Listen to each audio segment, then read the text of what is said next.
Adolf, he's 105. 105. 105 years old, yeah. That's the mating. Oh, I see it just going on right now. So how old are they? They run between about 6 and 9 months old. Okay.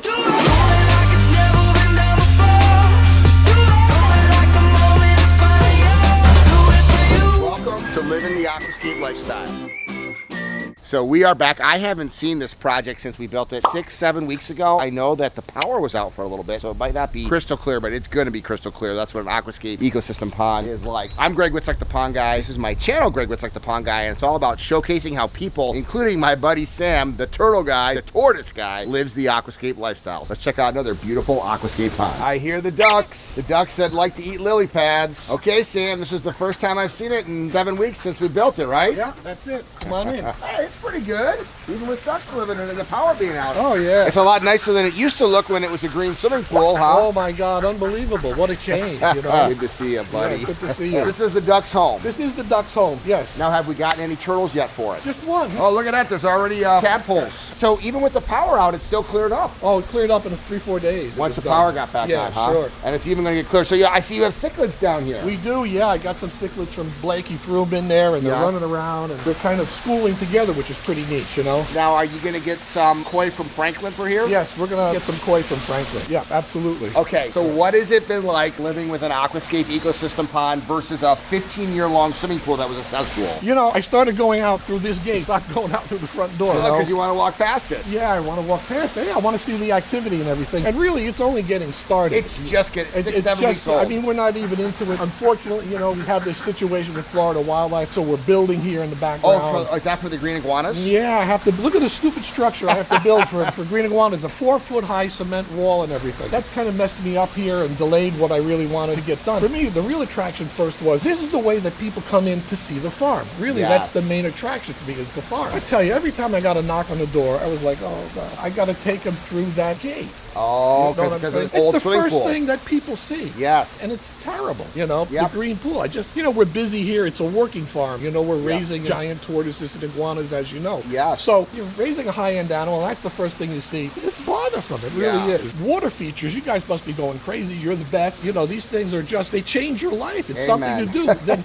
It's something to do rather than to watch TV all the time. You're like a walking commercial. I hear you. We put chairs out here. Yes. You know, and then we sit here. You and Laura. Yeah, me and Laura will just sit here, and it's kind of that little time away. The guys aren't here, the guys have gone home, so for me, you know, it's great. It's just something different. How big is the turtle that's in here? That's all he is, a yellow belly. He's about that big. Yeah. And there's some big catfish in there too. Yeah. But see, for me, I didn't know what to put in. I didn't know what plants to use and stuff like that, you know. So when we had Chris come over and help us and put those papyrus, those are papyrus. Yeah. Yeah, but he also put the lily pads. The lilies that the ducks we only put a couple in because we were kind of worried about the ducks. So yeah, the ducks don't seem to fit with what we really want. So, you know, we may rehome the ducks. We may rehome the ducks so that, you know, the fish get along with the animals, with the ducks. There's different kind of ducks we can use and everything. Now, did you see what we did for Ohio Fish Rescue with their indoor pond? Remind me. This is the guy, Big Rich, my buddy with a big long mullet. We rebuilt the inside of his pool and turned it into a pond. Now he has predator fish in it. I don't remember seeing it. You got to see it because this is just started. This is 6-7 weeks ago we were here. Yes, actually, describe that experience because that was probably a little unique for you, huh? What happened? Oh, yeah. You know, when I first talked to Blake, who you did one of his ponds also, you know, he talks about like a couple hundred guys are going to show up. It's like a military invasion, you know. You know, I'm taking it with a grain of salt. Then your people come out, your planning people, so thorough, you know. They come out and they're like looking the place over with the clipboard and figuring, okay, we got to put up tents, we got to put up porta potties, and I'm like, are these guys serious?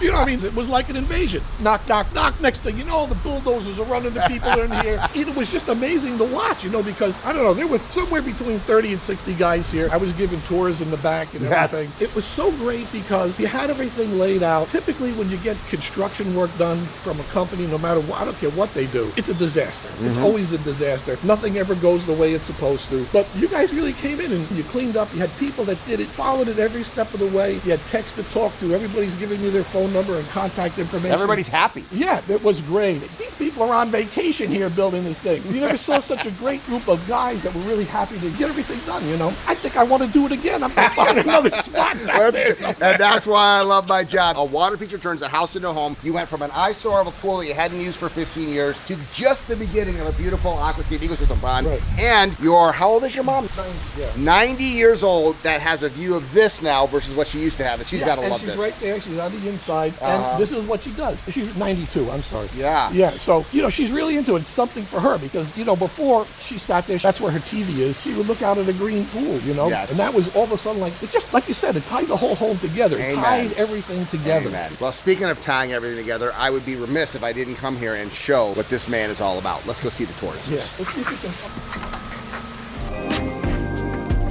You like the pond? Oh, I love it. Isn't it nice? Yeah. A little bit different than it used to look, huh? Oh, yeah, just a little bit.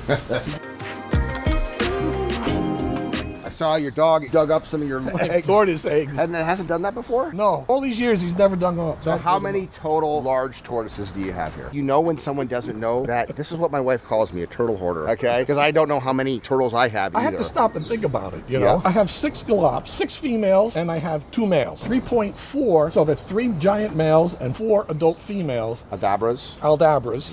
And then I have 5 17-year-olds in the back. Okay. Then I have Well, when you say 17-year-olds, how old are the other ones? Like, what's the oldest tortoise you have here? The oldest one I have was the one that's right back there. That was Adolf. He's 105. 105. 105 years old, yeah. Wow. Yeah. And how did you acquire him? Actually, I acquired him from Life Fellowship. It was actually a church, but they had a tortoise sanctuary there, and they had, actually, Adolf was one of the last animals to legally come in from Ecuador, from the Galapagos. Yep. His first stop there was Zoo Miami. He went for a short time to Tom Crutchfield. I'm not sure if it was Tom or the Miami Zoo got him first. I was never sure. Great book, by the way, if you want to learn about Crutchfield, The Lizard King, one of my all-time favorite books, The Lizard King. Yeah, he's great. Then he went to Life Fellowship Church where they were there for a year, and then I acquired them when they started selling off their collection. That was my first intro into really giant tortoises. So how long ago was that? How long have you had Adolf? I've had him since 1989. Tony was still wearing diapers in 1989. Can we feed him? Yes, sir. Yeah. All right. So fun. Okay. Let's see if we get their attention. So this is the ritual, huh? So this is Tank.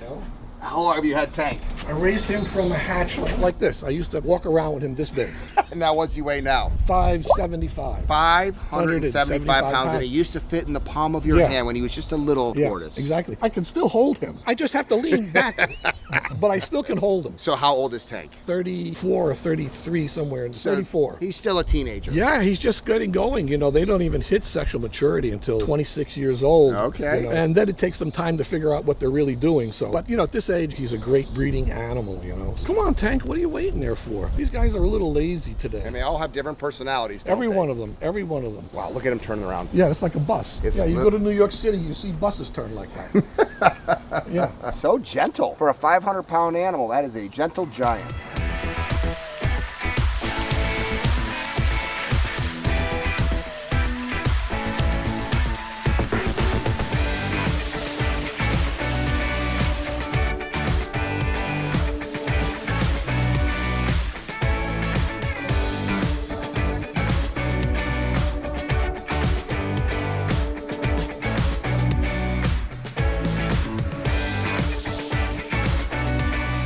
How long has Vinny been with you? About 6 months. He's a new guy, yeah. You met Mario, he's here over 5 years. Kurt, 30 years. And they all like the pond? Yeah, all those guys love. They all got into it a little bit too, you know, looking up different fish, thinking about this, thinking about that. So kind of brought everybody together, you know, something. That's what ponds something do. new. Yeah. So this is Adolf. Yeah. Adolf is 105 years old. Adolf is 105 years old. Now is he done breeding then at 105? No. Still breeding.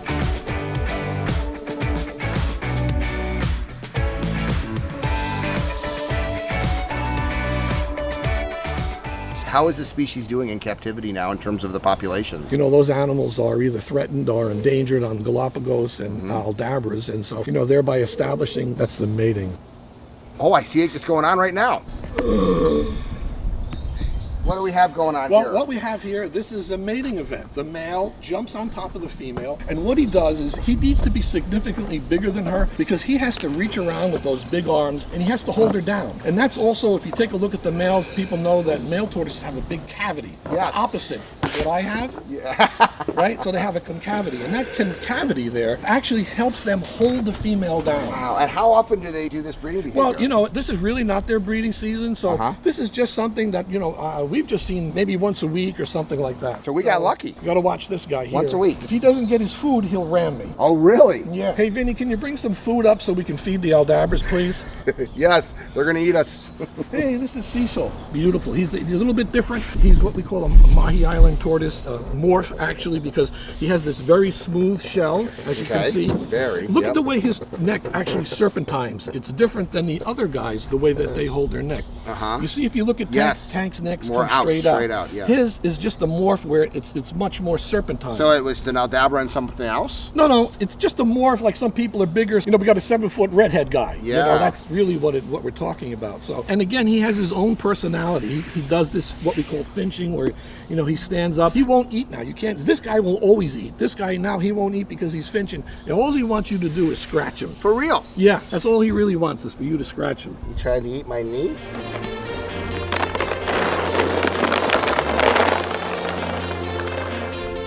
I'm beating him to it. A little dry.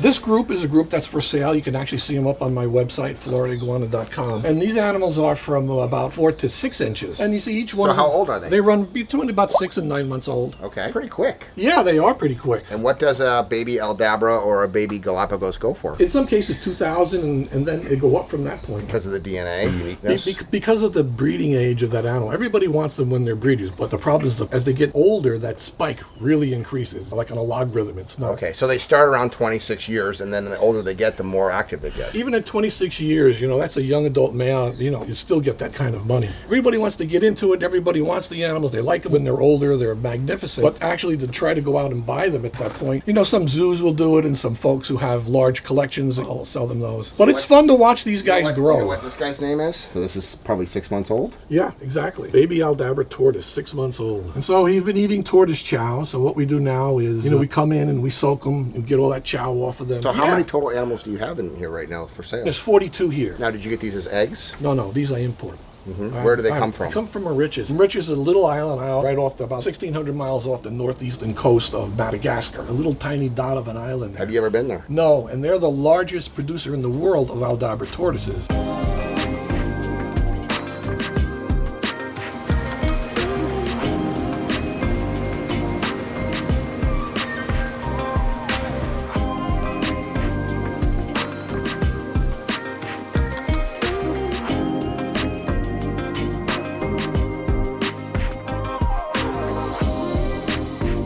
There's so many species and so many animals, but how would you describe if somebody were to say how many animals are on different species are on this property? How much property do you have? It's 1.7 acres. Oh my gosh, it is filled. Yes, right to the brim. You notice everything is built in rows, every cage is used, every space is used. It's just one of those things. I was breeding things, I was raising animals, but I didn't like selling any of them. So I kept them for years and years until the point that you just get overrun, you know? Right. But currently, I actually have about 1,250 animals, and that combines giant tortoises and iguanas. I have about 400 iguanas, which will be leaving because of that Florida state law. Well, partially, part of them. And until you build the new enclosures. I can only keep the pets in there. I have Cyclora rock iguanas, so that's another couple hundred there. And I have a few hundred of the tortoise hatchlings. Typically, I have about 100 or so baby Aldabra hatchlings, and I have, about 23 or 4 adults, you know, between Galapagos and Aldabra, and then some other species tortoises as well. I think we might just have to do another water feature for them. That would be a great idea. You know, I was thinking of the same thing. I was thinking about getting really into turtles. It's funny like how that pond has changed things. And so I've had that turtle back there. I picked him up because he was going to run him over in the road. And I threw him back there in the pond. We weren't using it all. He stayed there, but I never really paid a lot of attention to him. I threw him in this pool, and then all of a sudden, you know, it's so neat to see him come up. And then you think about the koi and the turtles and everything. I would like to put up like a bar in the middle so that I can put some exotic turtles that they could actually lay eggs. Like a sand area. Yeah, right in that middle. That way they could pull up on the shore. Yep. You know, because in that, what was a pond, they can't get up to the outside because of the rim that's around there. But that's something that I always thought was neat because I'd like to try to breed those guys, exotic turtles. You heard it here first.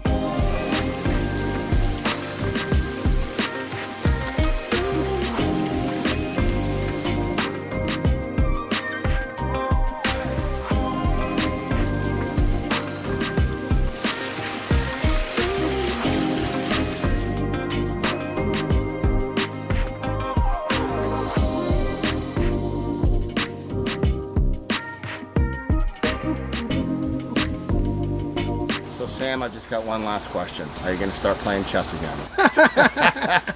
Yeah, I do. I guess when I have more time and I can enjoy it, because it's very competitive for me, so I can't take it casually. It's not a fun game like that, a competitive game. What a unique friend that I've got. What a unique place that he has. If people want to follow you, where can they follow you at? I have a YouTube channel, Florida Iguana, Instagram, which is Florida Iguana Tort Breeders, and you can follow me on my website, which links to those social media, which is floridaiguana.com. This is fun for me. This is why I always love to say I love my job, because I get to see cool people with amazing animals all over the world. What a pleasure, my man. Thanks. Yeah, we're great, my friend. I love you. I love you too.